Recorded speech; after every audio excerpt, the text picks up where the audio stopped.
ओम शांति। 18 नवंबर 2024 के ईश्वरीय महावाक्य।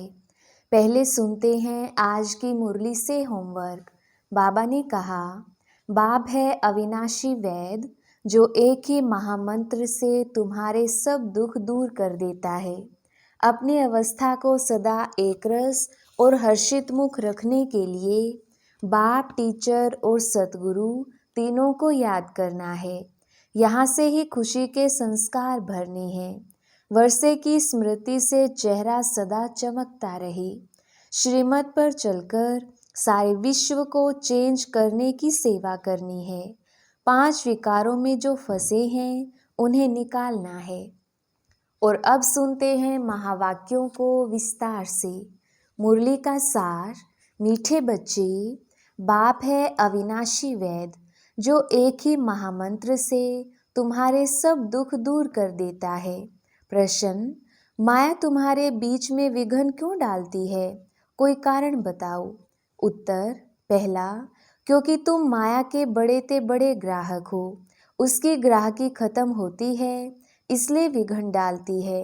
दूसरा पॉइंट, जब अविनाशी वैद तुम्हें दवा देता है तो माया की बीमारी उथलती है, इसलिए विघ्नों से डरना नहीं है। मन मना भव के मंत्र से माया भाग जाएगी। ओम शांति। बाप बैठ बच्चों को समझाते हैं। मनुष्य मन की शांति कह हैरान होते हैं।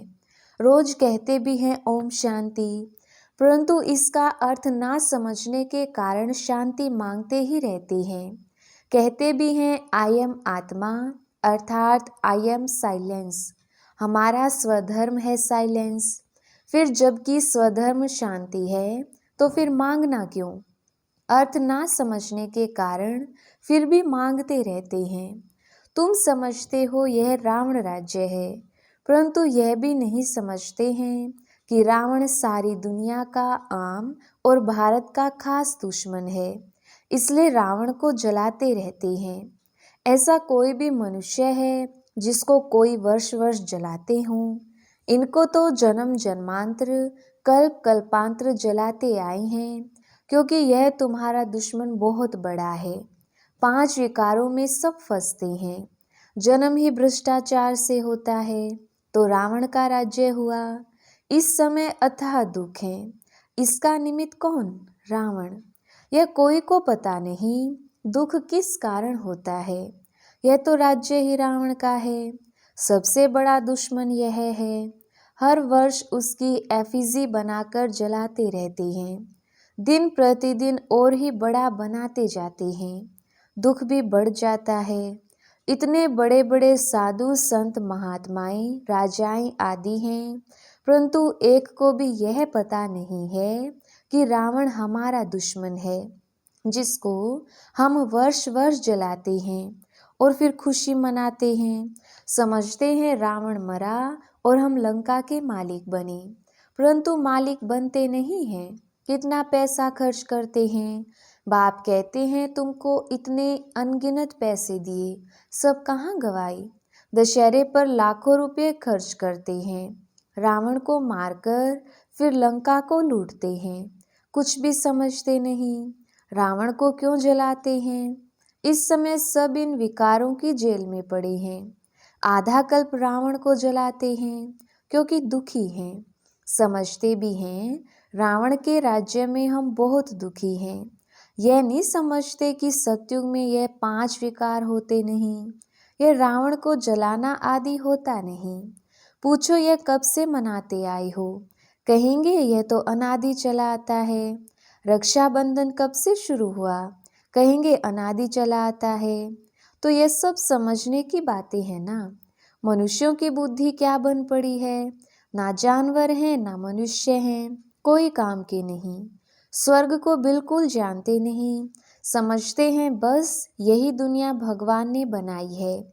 दुख में याद तो फिर भगवान को करते हैं, हे भगवान इस दुख से छुड़ाओ। परंतु कलयुग में तो सुखी हो ना सके। दुख तो जरूर भोगना ही है, सीढ़ी उतरनी ही है।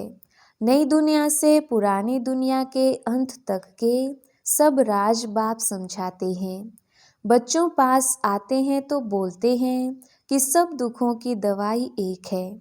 अविनाशी वैद्य है ना, 21 जन्मों के लिए सबको दुखों से मुक्त कर देते हैं। वह वैद्य लोग तो खुद भी बीमार हो जाते हैं। यह तो है अविनाशी वैद्य। यह भी समझते हो दुख भी अथाह है, सुख भी अथाह है। बाप अथाह सुख देते हैं, वहाँ दुख का नाम निशान नहीं होता। सुखी बनने की ही दवाई है। सिर्फ मुझे याद करो तो पावन सतो प्रधान बन जाएंगे, सब दुख दूर हो जाएंगे, फिर सुख ही सुख होगा। गाया भी जाता है, बाप दुख हरता सुख करता है। आधा कल्प के लिए तुम्हारे सब दुख दूर हो जाते हैं। तुम सिर्फ अपने को आत्मा समझ बाप को याद करो। आत्मा और जीव दो का खेल है। निराकार आत्मा अविनाशी है और साकार शरीर विनाशी है, इनका खेल है। अब बाप कहते हैं देह सहित देह के सब संबंधों को भूल जाओ। गृहस्थ व्यवहार में रहते अपने को ऐसा समझो कि हमको अब वापिस जाना है। पतित तो जा ना सके, इसलिए मामेकम याद करो तो सतो प्रधान बन जाएंगी। बाप के पास दवाई है ना। यह भी बताता हूँ, माया विघ्न जरूर डालेगी। तुम रावण के ग्राहक हो ना, उसकी ग्राहकी चली जाएगी तो जरूर फटकेगी, परेशान होगी। तो बाप समझाते हैं यह तो पढ़ाई है, कोई दवाई नहीं है। दवाई यह है याद की यात्रा। एक ही दवाई से तुम्हारे सब दुख दूर हो जाएंगे। अगर मेरे को निरंतर याद करने का पुरुषार्थ करेंगे तो।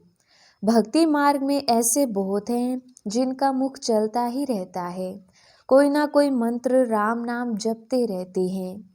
उनको गुरु का मंत्र मिला हुआ है, इतना बार तुमको रोज जपना है। उनको कहते हैं राम के नाम की माला जपना, इसको ही राम नाम का दान कहते हैं। ऐसी बहुत संस्थाएं बनी हुई हैं। राम राम जपते रहेंगे तो झगड़ा आदि कोई करेंगे नहीं, बिजी रहेंगे। कोई कुछ कहेगा भी तो रिस्पॉन्स नहीं देंगे, बहुत थोड़े ऐसा करते हैं। या फिर बाप समझाते हैं राम राम कोई मुख से कहना नहीं है, यह तो अजप्पा जाप है, सिर्फ बाप को याद करते रहो। बाप कहते हैं मैं कोई राम नहीं हूँ, राम तो त्रेता का था, जिसकी राजाई थी उनको तो जपना नहीं है। अब बाप समझाते हैं भक्ति मार्ग में यह सब सिमरन करते पूजा करते तुम सीढ़ी नीचे ही उतरते आए हो, क्योंकि वह सब है अनराइटियस। राइटियस तो एक ही बाप है। वह तुम बच्चों को बैठ समझाते हैं। यह कैसे भूल भुलैया का खेल है। जिस बाप से इतना बेहद का वर्षा मिलता है, उनको याद करें तो चेहरा ही उनका चमकता रहे। खुशी में चेहरा खिल जाता है, मुख पर मुस्कुराहट आ जाती है। तुम जानते हो बाप को याद करने से हम यह बनेंगे, आधा कल्प के लिए हमारे सब दुख दूर हो जाएंगे। ऐसे नहीं बाबा कुछ कृपा कर देंगे, नहीं, यह समझना है हम बाप को जितना याद करेंगे उतना सतो प्रधान बन जाएंगे। यह लक्ष्मी नारायण विश्व के मालिक कितने हर्षित मुख हैं, ऐसा बनना है। बेहद के बाप को याद कर अंदर में खुशी होती है, फिर से हम विश्व का मालिक बनेंगे। यह आत्मा की खुशी के संस्कार ही फिर साथ चलेंगे, फिर थोड़ा थोड़ा कम होता जाएगा। इस समय माया तुमको बहुत हैरान करेगी। माया कोशिश करेगी तुम्हारी याद को भुलाने की।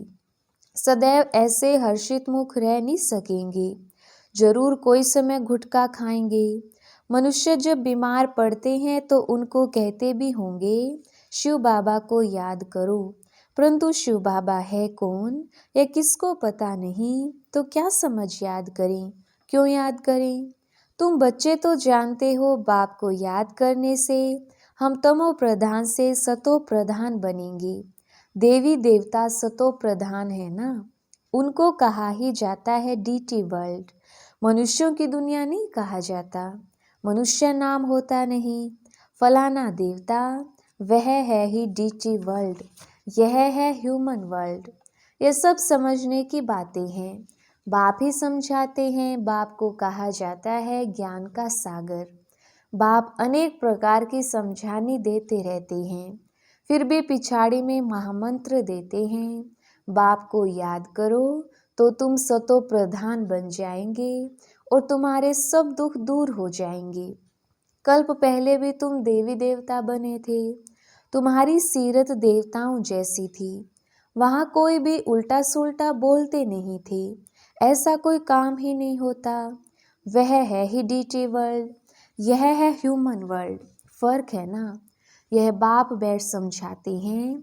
मनुष्य तो समझते हैं डीटी वर्ल्ड को लाखों वर्ष हो गए। यहाँ तो कोई को देवता कह नहीं सकते। देवताएं तो स्वच्छ थे। महान आत्मा देवी देवता को कहा जाता है। मनुष्य को कभी नहीं कह सकते। यह है रावण की दुनिया। रावण बड़ा भारी दुश्मन है। इन जैसा दुश्मन कोई होता नहीं। हर वर्ष तुम रावण को जलाते हो। यह है कौन, किसको पता नहीं है। कोई मनुष्य तो नहीं है। यह है 5 विकार, इसलिए इनको रावण राज्य कहा जाता है। 5 विकारों का राज्य है ना। सब में 5 विकार हैं। यह दुर्गति और सद्गति का खेल बना हुआ है। अभी तुमको सद्गति के टाइम आदि का भी बाप ने समझाया है, दुर्गति का भी समझाया है। तुम ही ऊंच चढ़ते हो, फिर तुम ही नीचे गिरते हो। शिव जयंती भी भारत में ही होती है। रावण जयंती भी भारत में ही होती है। आधा कल्प है दैवी दुनिया। लक्ष्मी नारायण राम सीता का राज्य होता है। अभी तुम बच्चे सबकी बायोग्राफी को जानते हो। महिमा सारी तुम्हारी है। नवरात्रि पर पूजा आदि सब तुम्हारी होती है। तुम ही स्थापना करते हो। श्रीमत पर चल, तुम विश्व को चेंज करते हो तो श्रीमत पर पूरा चलना चाहिए ना। नंबरवार पुरुषार्थ अनुसार करते रहते हैं। स्थापना होती रहती है, इसमें लड़ाई आदि की कोई बात नहीं। अभी तुम समझते हो यह पुरुषोत्तम संगम युग है ही बिल्कुल अलग। पुरानी दुनिया का अंत, नई दुनिया का आदि। बाप आते ही हैं पुरानी दुनिया को चेंज करने। तुमको समझाते तो बहुत हैं, परंतु बहुत हैं जो भूल जाते हैं। भाषण के बाद स्मृति आती है। यह पॉइंट्स समझानी थी। हूबहू कल्प कल्प जैसे स्थापना हुई है वैसे होती रहेगी। जिन्होंने जो पद पाया है वही पाएंगे। सब एक जैसा पद नहीं पा सकते हैं।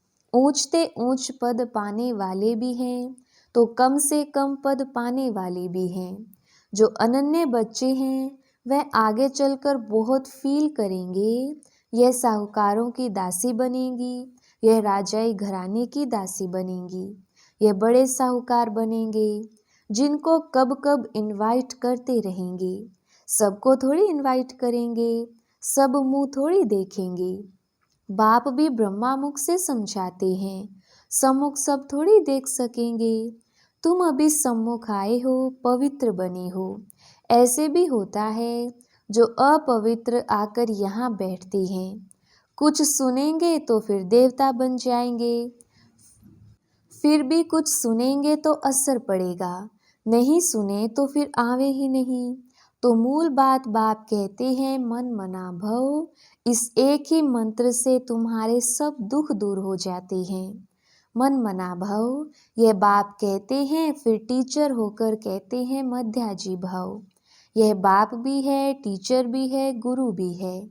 तीनों ही याद रहें तो भी बहुत हर्षित मुख अवस्था रहे। बाप पढ़ाते हैं, फिर बाप ही साथ ले जाते हैं। ऐसे बाप को कितना याद करना चाहिए। भक्ति मार्ग में तो बाप को कोई जानते ही नहीं। सिर्फ इतना जानते हैं भगवान है, हम सब ब्रदर्स हैं। बाप से क्या मिलना है वह कुछ भी पता नहीं है। तुम अभी समझते हो एक बाप है, हम उनके बच्चे सब ब्रदर्स हैं। यह बेहद की बात है ना। सब बच्चों को टीचर बन पढ़ाते हैं, फिर सबका हिसाब किताब चुकतू कराए वापिस ले जाएंगे। इस छीछी दुनिया से वापिस जाना है। नई दुनिया में आने के लिए तुमको लायक बनाते हैं। जो जो लायक बनते हैं वह सतयुग में आते हैं। अच्छा, मीठे मीठे सिकिलदे बच्चों प्रति माता पिता बाप दादा का याद प्यार और गुड मॉर्निंग। रूहानी बाप की रूहानी बच्चों को नमस्ते।